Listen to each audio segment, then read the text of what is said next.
अंग्रेजी में बोले तो थैंक्स गिविंग करना, थैंक यू बोलना।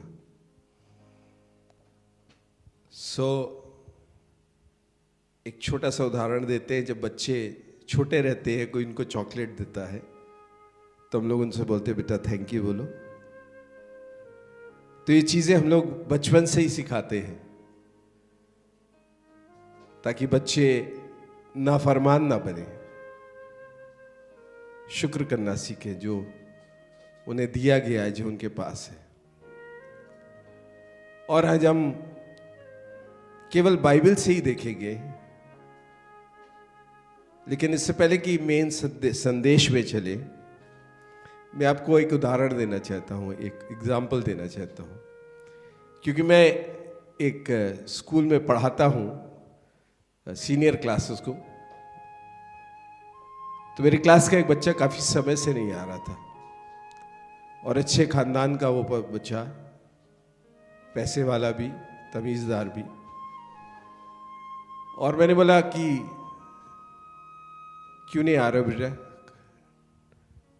कि ताऊ जी बहुत बीमार थे। तो क्या हो गया? उनकी किडनी खराब हो गई थी, तो दिल्ली में इलाज करा रहे थे, 70 लाख लगा दिए, लेकिन बचा नहीं पाए। उस बात से मुझे एक बात सीखने को मिली, शायद हमारे पास 70 लाख ना हो, लेकिन प्रभु ने हमें अच्छी किडनीज दी है। प्रभु का धन्यवाद हो। मेरे बहुत सारे स्टूडेंट, में 34 साल से 30 और 4 34 साल से मैं पढ़ा रहा हूं। मेरे पढ़ाए हुए बहुत सारे लड़के, जवान लड़के, अभी एक हार्ट अटैक में चले गए खेलते खेलते। अच्छा, हमारा दिल धड़क रहा है, खुदा उनका शुक्र हो।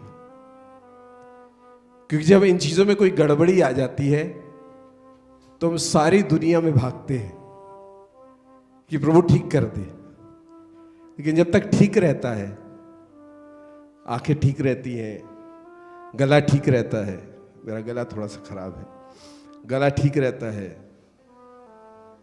दिल धड़कता रहता है, तब तक हम प्रभु को याद करके शुक्र नहीं करते।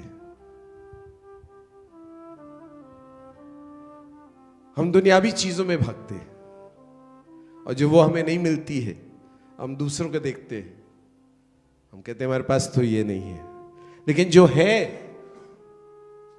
उसको देख नहीं पाते और शुक्र नहीं कर पाते। सो शुक्रगुजारी हमें नाफरमानी से बचाता है। अब हम मेन संदेश में चलेंगे।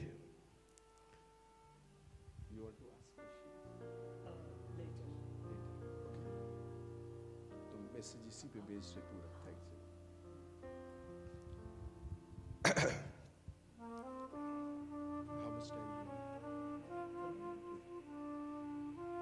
आज धन्यवाद का विषय चुना है हमने, और बाइबल से बहुत सारी जगहों पर आपको हम दिखा सकते हैं कि धन्यवाद क्यों देना चाहिए, काहे देना चाहिए, किन बातों के लिए देना चाहिए।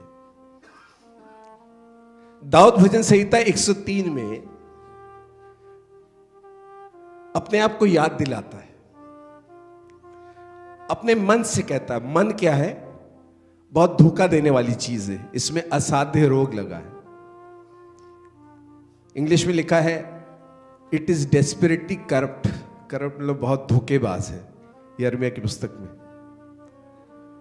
तो दाऊद ये बात जानता था शायद, और इसलिए वो अपने मन से कहता है, अपने आप से कहता है, हे मेरे मन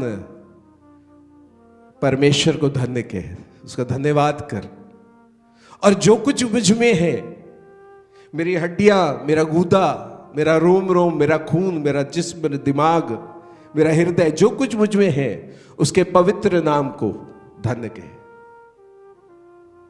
और फिर कहता है मेरे मन परमेश्वर को धन्य कह, खुदा को धन्य कह, और उसकी किसी बरकत को ना भूलना। किसी भी बरकत को, कि हम बहुत जल्द भूल जाते हैं। परमेश्वर ने हमें 10 आशीषें दी हैं, लेकिन एक कुछ गड़बड़ी हो गई तो 10 चीजें हम भूल जाते हैं। और तब वो एक लिस्ट बनाता है, एक सूची बनाता है, वो लिखता है। और यहां जितनी चीजों की वो लिस्ट बनाता है, लिखता है, उसमें कोई भी एक चीज दिखाई देने वाली नहीं है। आपको बताएं, जो दिखता नहीं है वो ज्यादा जरूरी होता है। जो आशीष दिखती नहीं है वो ज्यादा जरूरी होती है, जिसको हम इनविजिबल बोलते हैं। और जो दिखती है वो भी जरूरी है, लेकिन जो ना दिखती चीज है, इनविजिबल है, उससे ज्यादा जरूरी नहीं होती। उदाहरण के तौर पे आत्मा दिखती नहीं है, परमेश्वर ने जो सांसें में दी दिखती नहीं है, लेकिन अगर ये चली जाए तो जो दिखता हमारा शरीर वो बेकार हो जाएगा। खुदा दिखता नहीं है, उसका कलाम दिखता नहीं है, लेकिन उसका असर होता है। बीमारी दिखती नहीं है, चिंता दिखती नहीं है, शांति भी नहीं दिखती, बुद्धि भी नहीं दिखती, लेकिन ये होती है। तो दाऊद यहां उन चीजों का जिक्र कर रहा है जो दिख नहीं रही है, वो अदृश्य चीजों के, और कहता है, हे मेरे मन परमेश्वर को धन्य कहे और उसकी किसी आशीष को, उसकी बरकत को ना भूलना, क्योंकि वही तो है जो तेरे सारे पापों को क्षमा करता। सारे, क्योंकि वही तो है जो तेरे सारे रोगों को चंगा करता है, क्योंकि वही तो है जो तुझे सत्यानाश के गड्ढे से बचा लेता है, अर्थात नरक से बचा लेता है। उसने अपनी जिंदगी दी है, हमें नरक से बचा लिया है। और वैसे भी कई बार हम जिंदगी के चलते चलते कई बार हमारे ठोकर लग जाती है। धर्मी 7 बार भी गिरता है, दुनियावी व्यक्ति भी गिरता है, धर्मी भी कितनी बार गिरता है? 7 बार। 7 बार का मतलब गिनती नहीं होती, 7 बार का मतलब होता है आप गिरते गिरते परफेक्ट हो जाओगे। और इतना गिरोगे, मैं इतना गिरा हूं और हम इतना गिरेंगे खुदा में आने के बाद। जैसे सिस्टर कह रही थी कि हमने जान के खुदा को शायद जाने 5 साल 10 साल हो गए, जान के हमारी जबान फिसल गई, जान के हमने कुछ कर लिया, कुछ अनजाने में कर लिया। हम बार बार गिरते हैं, सोच में गिरते हैं, जबान में गिरते हैं, कार्यों में गिरते हैं, आदतों में गिरते हैं। तो हम गिरते गिरते इतने पक्के हो जाते हैं कि हम किसी पे उंगली नहीं उठा पाते, क्योंकि हमें मालूम है हम गिर गिर के उठे हैं और खुदा के अनुग्रह ने हमें उठाया। हालेलुया। और वो कहता है, वही तो मेरे सारे धर्मों को क्षमा करता, वही तो मेरे सारे रोगों को चंगा करता, वही तो मुझे सत्यानाश के गड्ढे से बचा लेता है, और वही तो मुझे उत्तम पदार्थों से, उत्तम मतलब गुड, उत्तम पदार्थों से संतुष्ट करता है। संतुष्ट, सैटिस्फाइड, उत्तम पदार्थों से संतुष्ट करता है, और मेरे सर पर करुणा और दया का मुकुट बांधता है। आइए हम सब अपने सरों पर हाथ रखें कि खुदावन तेरा शुक्र हो कि तूने मेरे सिर पर अपनी करुणा और दया का मुकुट रखा। आमीन। दिखता नहीं है, लेकिन जब कलाम बता रहा है तो कलाम से हमें समझ में आती है कि करुणा और दया का मुकुट बांधता है, जिससे हमारी जवानी उकाब जैसी नहीं हो जाती है। दाऊद से हम सीख रहे हैं धन्यवाद देना। और दाऊद यहां बता रहा है, जो आपके सामने कलाम पढ़ा गया, कि परमेश्वर का धन्यवाद देना एक अच्छी बात है। अब यहां पे सभी लोग भारत में हैं, और हमारे मोहल्ले में तो कुछ ऐसे भी लोग हैं, ऐसे परिवार हैं, छोटे तबके के हैं, खुदा की नजर में सब बराबर हैं, लेकिन कभी कभी उनके गली से आप गुजर जाइए तो ऐसी सड़ी सड़ी बातें मुंह से निकालते, कान गर्म हो जाते। ऐसी जगहों पर लोग खड़े होकर ऐसी उल्टी सीधी बातें करते रहते, जो अच्छी बात नहीं है। लेकिन खुदा का कलाम कह रहा है, अगर धन्यवाद दोगे तो एक अच्छी बात है, और जब धन्यवाद दोगे तो खुदा की मर्जी में आ जाओगे। 1 थिस्सलुनीयों 5 बाब की 18वीं आयत। हर बात में खुदा का शुक्र करो, क्योंकि तुम्हारे लिए परमेश्वर की मसीह यीशु में यही इच्छा है। तो हम जब शुक्र करते हैं तो एक अच्छा काम करते हैं और खुदा की मर्जी में आ जाता है।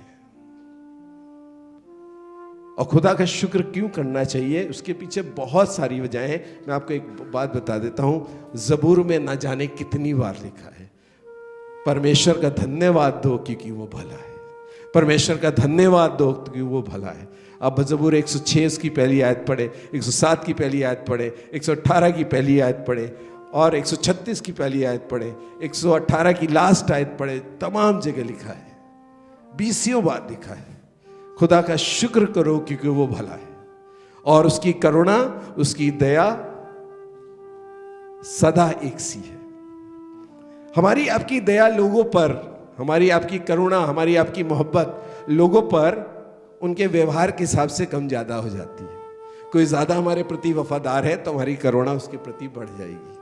लेकिन कोई हमारे विरोध में खड़ा हो गया या चर्च में बगावत कर दिया या चर्च के खिलाफ चला गया या हमारी बातें नहीं सुन रहा है, तो कई बार हमारी करुणा उस पर कम हो जाती है।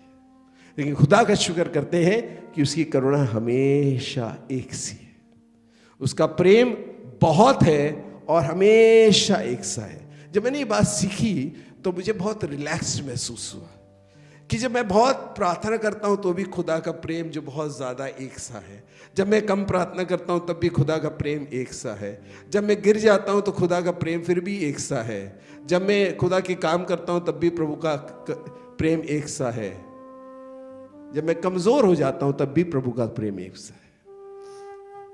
उसका प्रेम हमारे प्रति हमारे कार्यों से कम नहीं होता, हमारा कब हो जाता है। और तीमुथियुस में लिखा है यदि हम बेवफा भी हो जाएं, इंग्लिश में लिखा अनफेथफुल, लेकिन वो वफादार बनाए रहता है। आमीन। हमारी बेवफाई से उसकी वफादारी पे असर नहीं पड़ता, क्योंकि वो तो उसका स्वभाव ही है। सो हमें खुदा का शुक्र करते रहना चाहिए, केवल संडे नहीं, या महीने में एक दिन नहीं, या साल में एक बार नहीं। शुक्र इस वजह से करना चाहिए क्योंकि भजन संहिता ज़बूर 50 में लिखा है एक आज्ञा है, एक आज्ञा है, चुनाव नहीं है, आज्ञा है। और जब आज्ञा आती है, मेरे प्रिंसिपल की जब आज्ञा आती तो मुझे सुनना है कि ये काम करना है, उसमें कोई चॉइस नहीं है। स्कूल अगर 9 बजे का है तो 9 बजे जाना है, स्कूल अगर 7 बजे का भी हो गया तो 7 बजे जाना है। तो खुदा का ये फरमान है भजन संहिता 50 में, खुदावंद को धन्यवाद का ही बलिदान चढ़ा। और उसी में आखिरी में एक बात लिखी है कि खुदावंद को को धन्यवाद देता है जो वो उसकी महिमा करता है। हालेलुया। हम आप अगर परमेश्वर की महिमा करना चाहते हैं तो हम कह सकते हैं प्रभु धन्यवाद। उसी भजन संहिता 50 में लिखा, यदि मैं भूखा हो तो तुझसे ना कहता, क्योंकि पहाड़ और संसार के जितने जानवर और चिड़िए वो मेरे हैं। और तब आगे लिखा हुआ है परमेश्वर को धन्यवाद ही का बलिदान चढ़ा। और आखिरी में लिखा है परमेश्वर को धन्यवाद का बलिदान चढ़ाने वाला उसकी महिमा करता, उसकी तारीफ करता, उसको खुश करता है। सो हमारे थैंक यू बोलने से परमेश्वर का आदर होता है, हमारे थैंक यू बोलने से हम उसकी मर्जी में आ जाते हैं, हमारे थैंक यू बोलने से ये एक अच्छा काम होता है। धन्यवाद करने से हमारी प्रार्थनाओं में प्रभाव आ जाता है। पूछिए कैसे? उसी भजन संहिता 50 में लिखा, ज़बूर 50 में परमेश्वर को धन्यवाद ही का बलिदान चढ़ा। और अगली आयत में लिखा है, और संकट के दिन तू मुझे पुकार, दुख के दिन में तू मुझे याद कर, तो मैं तेरी सुनूंगा और तुझे छुड़ाऊंगा और तू मेरी गवाही देने पाएगा। हालेलुया।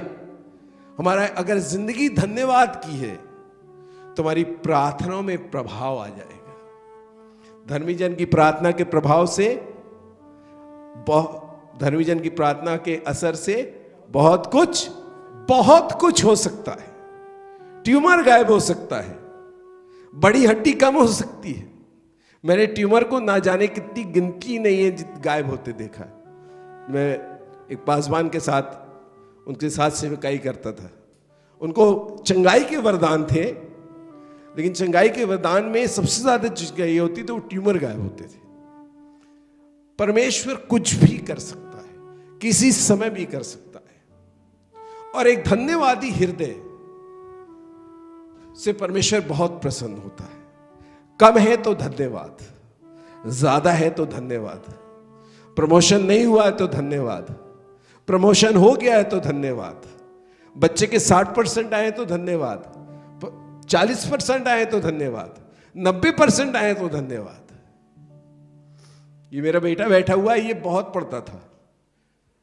मैंने कहा तुम परसेंटेज की चिंता ना करना, जब तक मेरी नजर में मैं देख रहा हूं कि तुम पढ़ रहे हो, मेरे लिए यही बहुत है। अब चाहे 60 आ जाए और 90 आ जाए, ये तो प्रभु के हाथ में है, लेकिन मेरी तरफ से कोई प्रेशर नहीं है।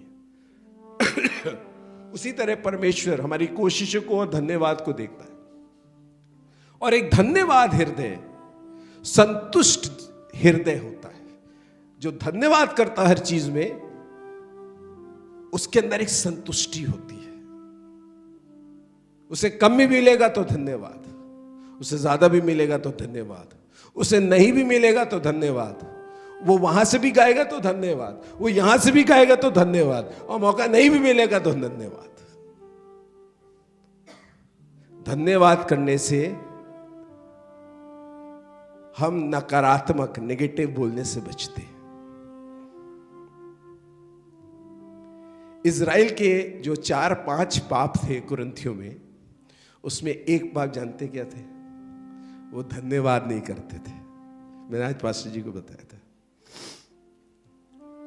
जब भी कोई प्रॉब्लम आती थी तो कुड़कुड़ाने लगते थे, ईंटा उठा के पथरस मूसा को पत्थरवाह करना चाहते थे।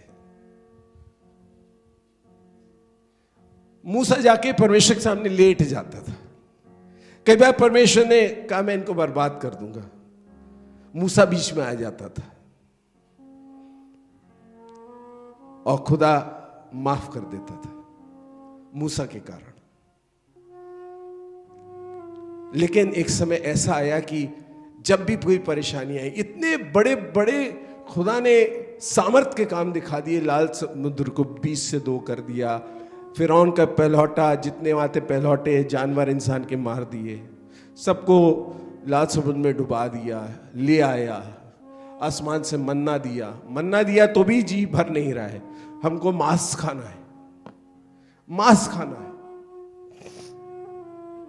पानी की कमी हो गई, कड़वा पानी आ गया तो दिक्कत, हमेशा दिक्कत, कुड़कुड़ाना, बड़बड़ाना। और लिखा है, अगर आप गिनती 14-28 से पढ़ेंगे तो खुदा ने मूसा से कहा इनसे कह दे जो मैं इनको कहते सुनता हूं, जो इनकी बातें मेरे कान में पड़ती है, वही मैं इनके जीवन में करूंगा। हमारे अल्फाज हमारे जीवन में पूरे होते हैं क्योंकि ये वचन का, कलाम का नियम है। हम नकारात्मक, नाफरमान बन के बहुत खुश नहीं रह सकते, ना आगे बढ़ सकते। और एक समय आया कि जब परमेश्वर अपने वादे के मुताबिक उन्हें उस जगह पर ले जा रहा था जहां उसने वायदा किया था, कनान देश में, तो इनकी कुड़कुड़ाहट परमेश्वर के कान में पड़ी और परमेश्वर ने उनके 11 दिन के सफर को 40 साल में बदल दिया। यानी कि नाफरमानी से हमारी आशीषें रुक जाती हैं, दरवाजे बंद हो जाते हैं। जो आशीष 6 महीने में मिलनी है, शायद वो 6 साल बाद मिलती है। और जैसे मैं बता रहा था कि धन्यवाद देने से हमारी प्रार्थना में प्रभाव आ जाता है। ये पुराने नियम का नहीं, नए नियम का भी है। तभी पौलुस कहता है हर बात में धन्यवाद दो, किसी भी बात की चिंता मत करो, और अपनी प्रार्थना में को धन्यवाद के साथ रखो। हर बात में धन्यवाद के साथ अपनी प्रार्थना और निवेदन को परमेश्वर के सामने रखो, तब परमेश्वर की शांति जो समझ से परे है। खुदा की बहुत सारी बातें हमें समझ में नहीं आती। लाजर कैसे बाहर आएगा ये हमें समझ में नहीं आता। हमें पत्थर हटाना है। पानी दाखरस कैसे बन जाएगा हमें नहीं मालूम। हमें मशकों में पानी भरना है। तब परमेश्वर की शांति जो समझ से परे है तुम्हारे दिल और दिमाग को मसीह यीशु में रखेगी। धन्यवाद के साथ जब हम प्रार्थना रखते हैं तुम्हारा ध्यान प्रभु में रहता है। चिंताएं तब आती हैं जब हमारा ध्यान परमेश्वर से हट के पहाड़ की तरफ जाता है, परमेश्वर से हट के बीमारी की तरफ जाता है। और यह हम सबके साथ होता है। जब तक पतरस पानी पे चल रहा था उसकी आंखें यीशु मसीह की तरफ थी, और लिखा जैसी उसकी आंखें हटी और वो तूफान की तरफ देखने लगा तो लिखा वो डूबने लगा। लिखा डर गया और डूबने लगा। मेरे प्रियो, प्रभु का धन्यवाद करना, प्रार्थना करना, उपवास करना, संगति करना, खुदा के भवन आना, खुदा के घर आना, लोगों की मदद करना, परमेश्वर के लिए दुख उठाना, परमेश्वर के लिए सह लेना। किसी ने कुछ कहा, हम उससे ज्यादा उसको बुरा बोल सकते हैं, लेकिन हम सह लेंगे। ये बात बहुत मुश्किल होती कई बार। किसी ने हमको कुछ कह दिया है, जी कर रहा है कि हम उससे ज्यादा उसको कुछ बोल दे, सह लेना। ये मसीह जिंदगी का एक लाइफस्टाइल होना चाहिए। लाइफस्टाइल बोले तो ये हमारा जीवन बन जाना चाहिए। धन्यवाद, सुबह उठ के धन्यवाद, गाड़ी चला रहे धन्यवाद, सोते समय धन्यवाद।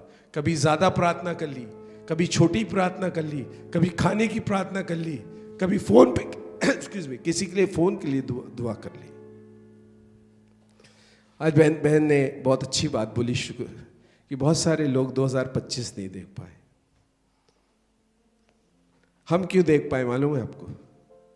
कोई जबूर निकाले मेरे साथ, कोई जबूर निकाले और उसका 66 60 और 6 66 पढ़े 66, और कोई उसकी नवी आयत, और कोई जबूर 68 का 68 का 20 पढ़े। जबूर 66 का 9 कोई पढ़ दे और जबूर 68 का 20 कोई पढ़ दे। हालेलुया। ਜ਼ਬੂਰ 66 ਤੇ ਅਸੀਂ ਉਸ ਦੀ 9ਵੀਂ ਆਇਤ।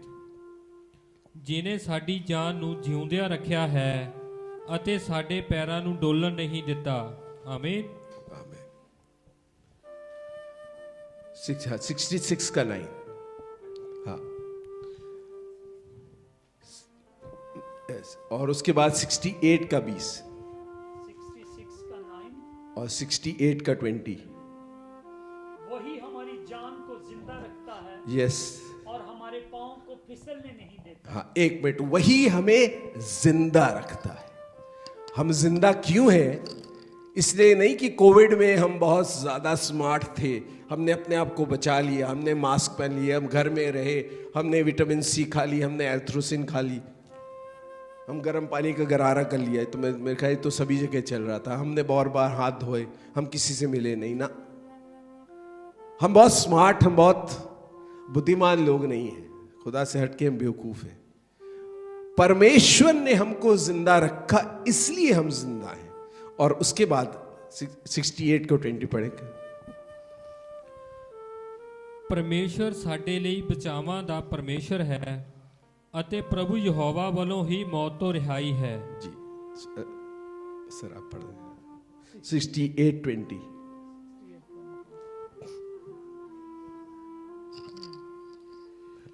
खुदा हमारे लिए छुड़ाने वाला खुदा है, और मौत से बचाने की राहें भी खुदावंद खुदा की हैं। 2025 में खुदा ने हमें मौत से बचाया एक तरफ, और दूसरी तरफ हमें जिंदा रखा है। बहुत अच्छे जिम जाने वाले, एक्सरसाइज करने वाले ऐसे गिर के खत्म हो गए। बीमार नहीं थे, लापरवाह नहीं थे, जिंदगी खुदा देता है और मौत से भी वही हमें बचाता है। इसलिए हम धन्यवाद करें कि हम 2026 में आ रहे हैं। और जैसे बताया कि बहुत सारी चीजें समय और जिंदगी रेत की तरह फिसल रही है। अभी आने से पहले, एक हफ्ते पहले, हमारे घर का एक बहुत प्रिय, हम जो जानवर पालते हैं वो जानते हैं, हमारा एक डॉग ही खत्म हो गया। बहुत दुख हुआ। घर का में कोई जानवर हम पालते, चिड़िए पालते तो फैमिली मेंबर हो जाते। तो दुख सबके जीवन में आएगा भी, लेकिन परमेश्वर हमें बचाता है। और वचन में लिखा है, मैं एक बात हमेशा कहता हूं, क्रिसमस में मैंने एक बात बताई। हमारे पास 5-7 मिनट और है। जी जी। क्रिसमस में मैंने एक बात बताई। हम लोग नेटिविटी सीन देखते हैं ना, मेंजर सीन, उसको उर्दू या हिंदी में क्या बोलते हैं मुझे नहीं मालूम, जिसमें चरवाहा रहता है, मरियम रहती है, एक तरफ गधा रहता है, चरनी का सीन। और हम लोग क्या, जब ड्रामे भी होते हैं तो बहुत अच्छा लगता है। मरियम वाइट कपड़े में बैठी है, हाथ में बेबी है, बगल में फरिश्ता आ गया और चरवाहे खड़े हो गए। ये तो हम अच्छा देखते हैं, थोड़ा सा बता रहे हैं। अब सोचिए किसी के घर की बेटी बगैर शादी के, बगैर ब्याह के गर्भवती हो जाए तो क्या होगा। रिश्तेदारों में और मोहल्लों में और कलीसिया में, कलीसिया वाले भी नहीं छोड़ेंगे, शायद वो चर्च आना छोड़ दे। और अगर उसकी मंगनी हो गई है तो उसके आदमी से पूछिए, उसके उनके घर वालों से पूछिए।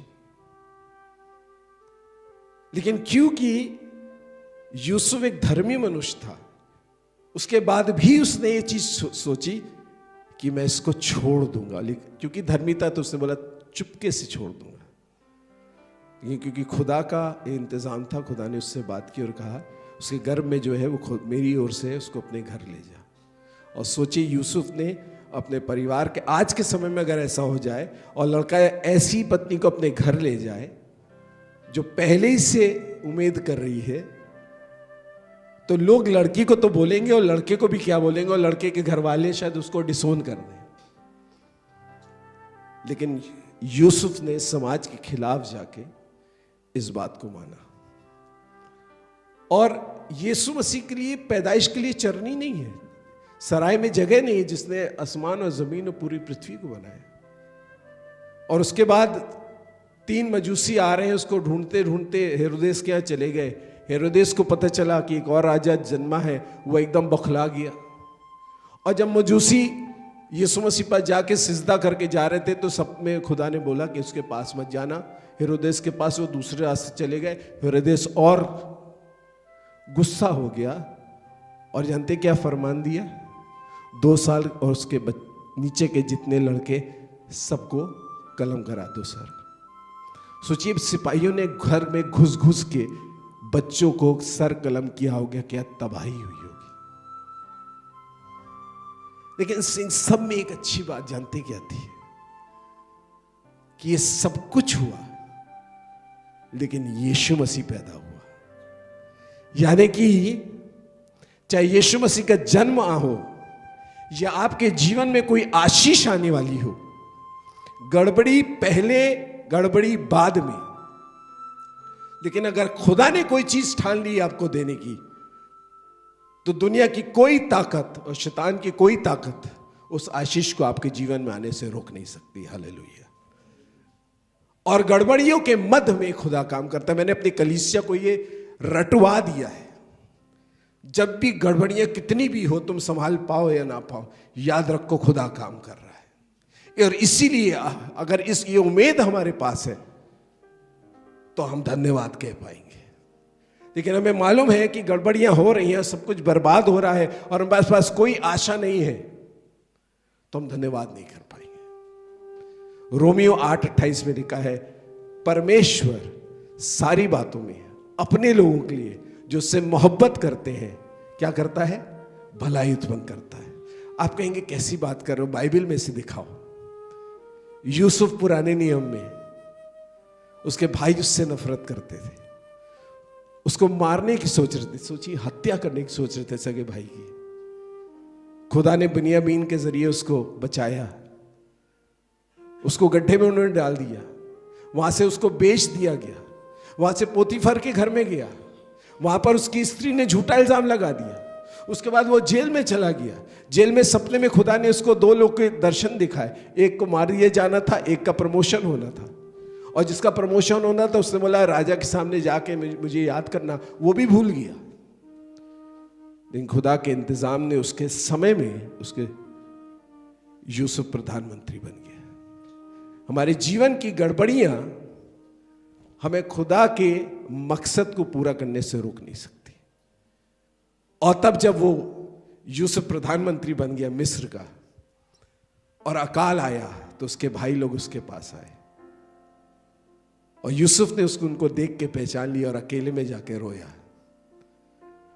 और तब भाइयों को बताया कि मैं यूसुफ हूं। क्योंकि वो बड़ा हो गया तो उसके भाई पहचान नहीं पा रहे थे, और उसके भाई लोग डर गए। तब उसने एक बात कही, डरो मत, तुमने मेरा बुरा चाहा था, तुमने मेरा बुरा चाहा था, लेकिन मेरी परमेश्वर ने मेरी भलाई उत्पन्न कर दी। परमेश्वर ने उसमें से भलाई निकाल दी। परमेश्वर ने ये चीजें मेरे जीवन में आने दी, तुम्हें इस्तेमाल किया ताकि मुझे यहां तक पहुंचाए। यूहन्ना 13:17 में, यूहन्ना समझते ना, मत्ती मरकुस लूका यूहन्ना, यीशु मसीह पतरस के पांव धो रहे हैं। पतरस कह रहा है तो मेरे पांव को नहीं धोएगा। यीशु मसीह कह रहा है मैं जो तेरे साथ करता हूं तेरा बाप साथ आया था, जो मैं तेरे साथ अभी करता हूं तुझे समझ में नहीं आएगा, लेकिन बाद में समझ में आएगा। हालेलुया। कई बार हमारे जीवन में चीजें गड़बड़ चलती रहती हैं। क्यों हो रहा है प्रभु? हम तो दुआ कर रहे हैं, हम तो धन्यवाद कर रहे हैं, हम तो कलीसिया में जा रहे हैं, हम तो ईमानदारी का जीवन जी रहे हैं, फिर भी हमारे साथ क्यों हो रहा है? चीजें ठीक क्यों नहीं हो रही है? दूसरे लोग ज्यादा खुश दिख रहे हैं, उनके घर में ज्यादा शांति है, हमारे प्रार्थना करने पर भी घर में शांति नहीं है। क्या हो रहा है? कोई बीमार है, ठीक नहीं हो रहा है।